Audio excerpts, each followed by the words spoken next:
Hello everyone. So gold రుప్రికాలో ఒక beautiful choker అయితే restock అయిపోయిందండి. So only white available. So మీకు కంప్లీట్గా రియల్ గోల్డ్ వర్షన్లో ఉంటుందన్నమాట. సో ఇది కొన్ని ఇలా వస్తుంది చోకర్ అయితే. సో మనకి గోల్డ్ లుక్ రావడం కోసం కింద పెరల్ కాకుండా ఈసారి gold balls hang చేపించేశారు.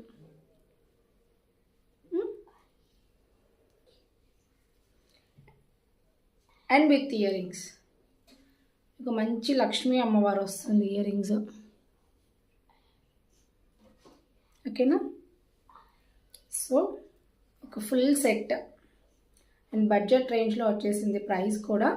So choker అయితే ఎగ్జాక్ట్గా మనకి కానివ్వండి, కిడ్స్కి కానివ్వండి, ఎవరికైనా సెట్ అవుతుంది. అండ్ విత్ ఇయర్ రింగ్స్ కాబట్టి ఆఫర్ ప్రైస్ అండి. ఓన్లీ 10 పీస్ అవైలబుల్లో ఉంది.